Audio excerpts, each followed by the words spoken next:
ओम शांति। आज 24 मई 2025 की बाबा की साकार मुरली है। मुरली के महावाक्य हैं, मीठे बच्चे, अमृत वेले अपने दूसरे सब संकल्पों को लॉकअप यानी बंद कर बाप को प्यार से याद करो। बाप से मीठी मीठी रूह रिहान करो। प्रश्न है, तुम बच्चों की हर बात में अर्थ है, अर्थ सहित शब्द कौन बोल सकता है? उत्तर है, जो देही अभिमानी है वही हर बोल अर्थ सहित बोल सकता है। बाप तुम्हें संगम पर जो भी सिखलाते हैं वह अर्थ सहित है।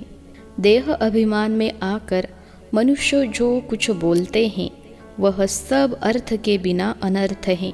उससे कोई फल नहीं निकलता, फायदा नहीं होता। गीत है, नयनहीन को राह दिखाओ प्रभु। ओम शांति। यह सब गीत आदि है भक्ति मार्ग के।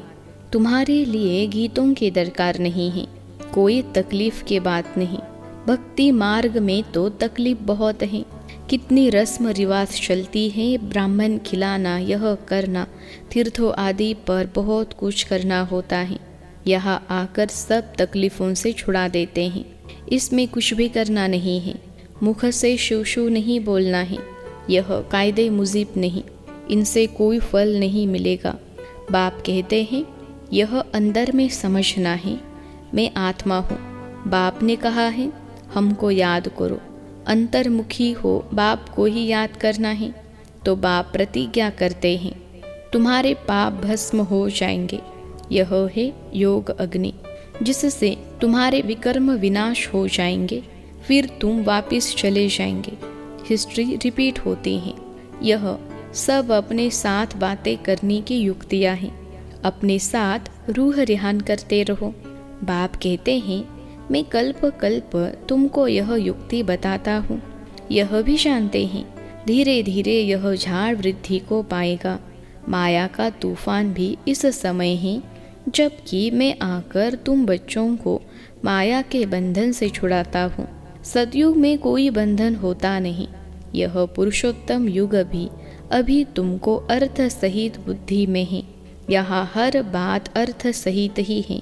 देह अभिमानी जो बात करेंगे सो अनर्थ, देही अभिमानी जो बात करेंगे अर्थ सहित, उनसे फल निकलेगा।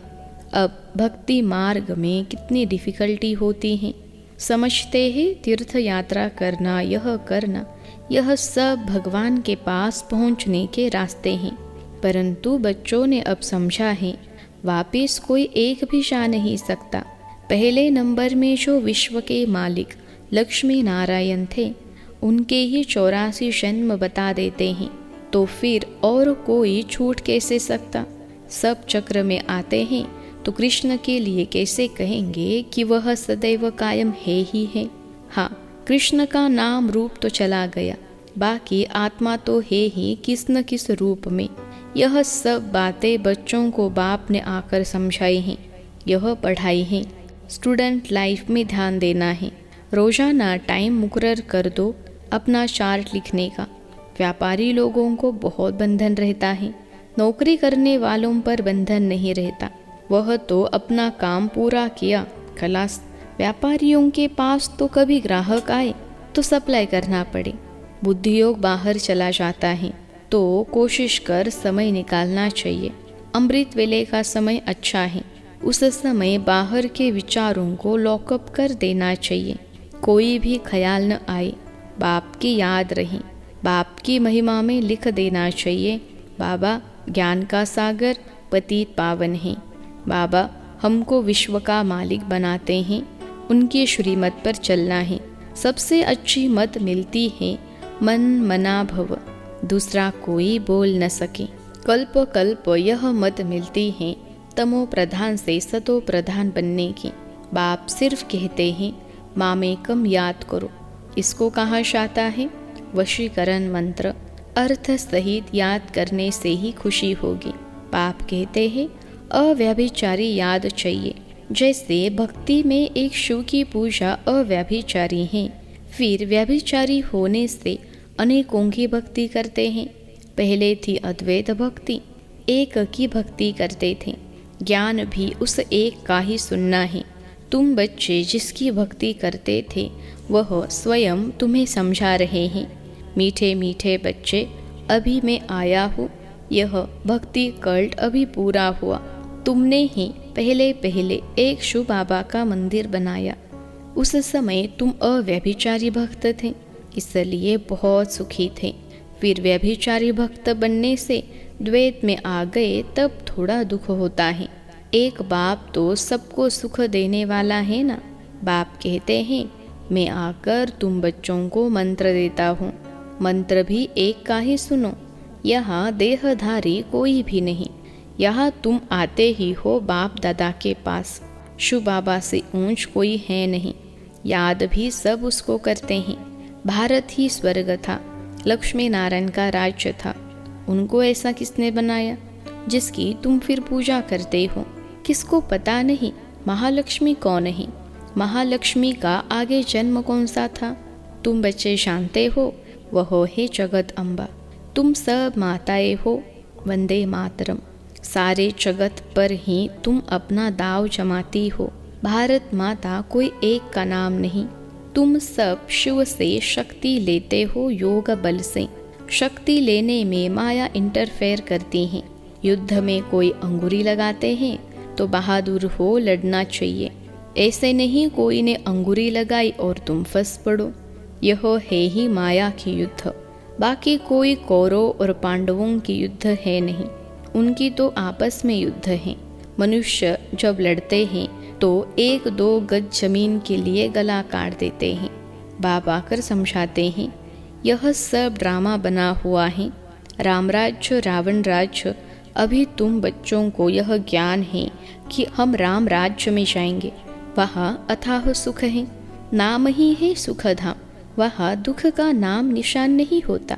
अब जबकि बाप आए हैं ऐसे राजाई देने, तो बच्चों को कितना पुरुषार्थ करना चाहिए। घड़ी घड़ी कहता हूँ, बच्चे थको मत, शिव बाबा को याद करते रहो।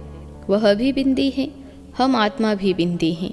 यहाँ पाठ बजाने आए हैं, अब पाठ पूरा हुआ है। अब बाप कहते हैं, मुझे याद करो तो विकर्म विनाश होंगे। विकर्म आत्मा पर ही चढ़ते हैं ना।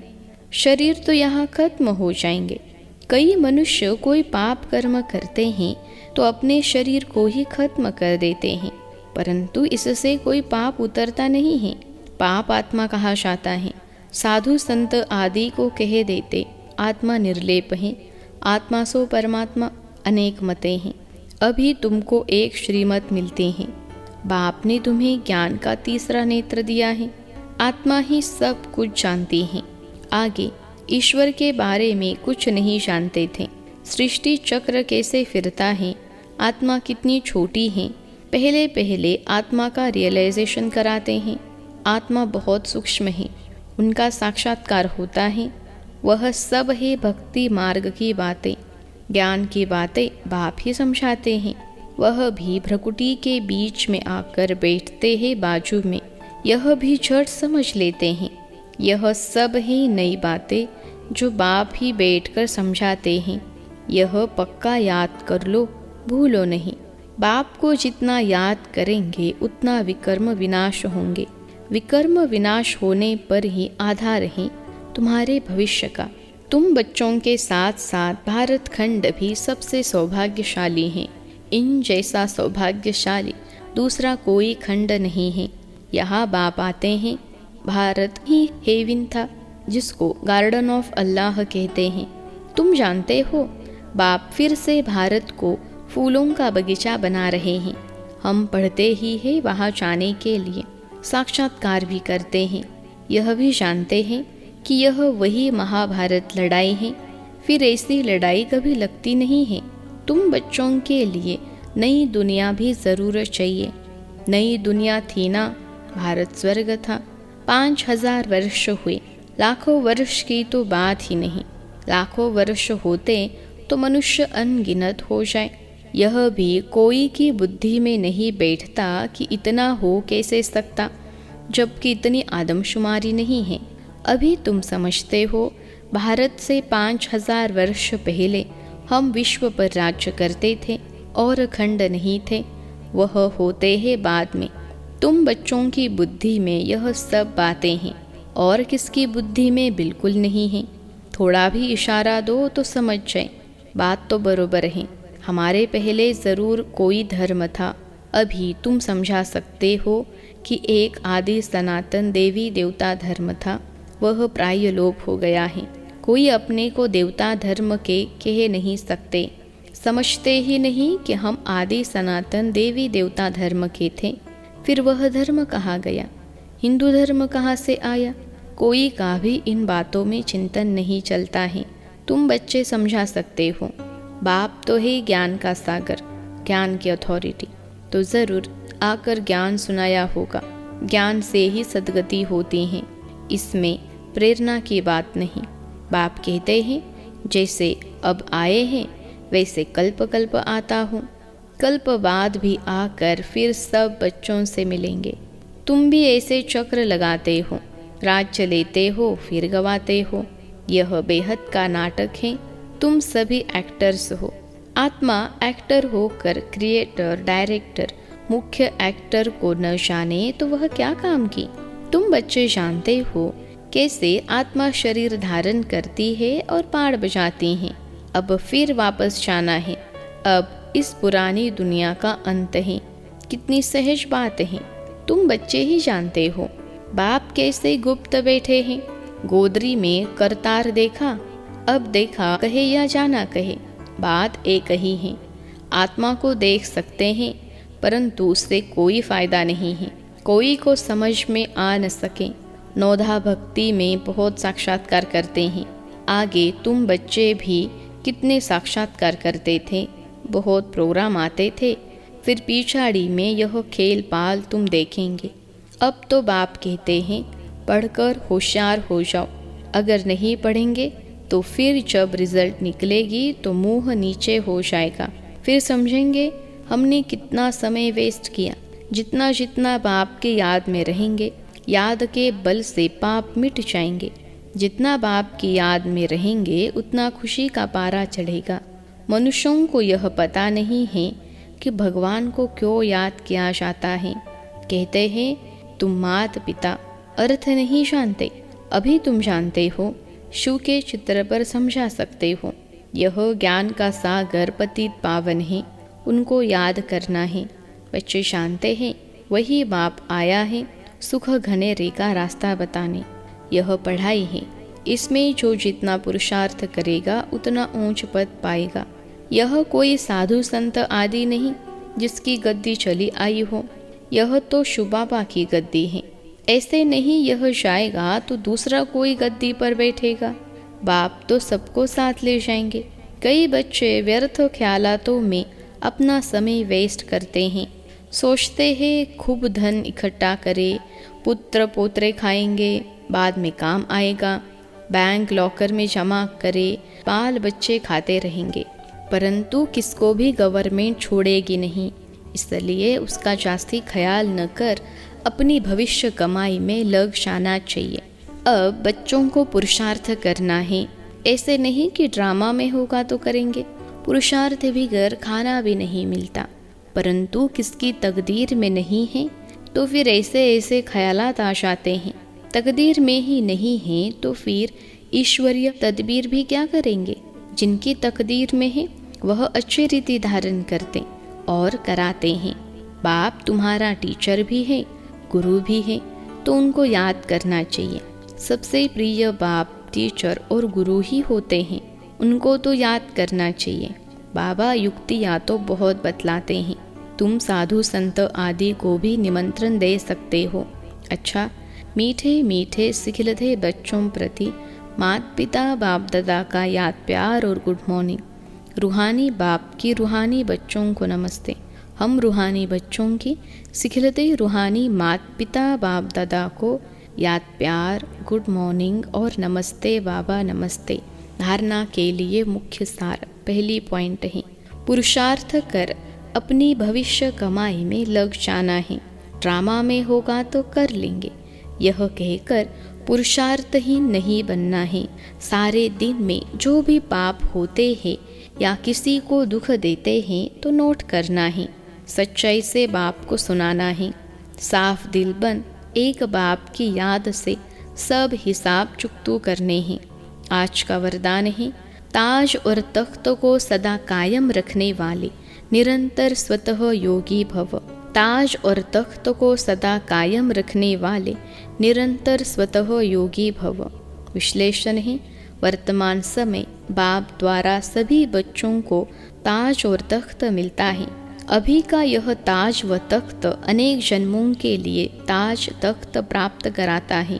विश्व कल्याण की जिम्मेवारी का ताज और बाप दादा का दिल तख्त सदा कायम रहे तो निरंतर स्वतः योगी बन जाएंगे। उन्हें किसी भी प्रकार की मेहनत करने की बात नहीं, क्योंकि एक तो संबंध समीप का है, दूसरा प्राप्ति अखूट है। जहाँ प्राप्ति होती है वहाँ स्वतः याद होती है। आज का स्लोगन है, प्लेन बुद्धि से प्लान को प्रैक्टिकल में लाओ तो सफलता समाई हुई है। प्लेन बुद्धि से प्लान को प्रैक्टिकल में लाओ तो सफलता समाई हुई है। अव्यक्त इशारे, रूहानी रॉयल्टी और प्यूरिटी की पर्सनैलिटी धारण करो। दुख अशांति की उत्पत्ति अपवित्रता से होती है। जहाँ अपवित्रता नहीं वहाँ दुख अशांति कहाँ से आई। आप सब पतित पावन बाप के बच्चे मास्टर पतित पावन हो, तो जो औरों को पतित से पावन बनाने वाले हैं वह स्वयं तो पावन होंगे ही। ऐसी पावन पवित्र आत्माओं के पास सुख और शांति स्वतः ही है। सबसे बड़े ते बड़ी महानता है ही पावन बनना। आज भी इसी महानता के आगे सभी सिर झुकाते हैं। अच्छा, ओम शांति।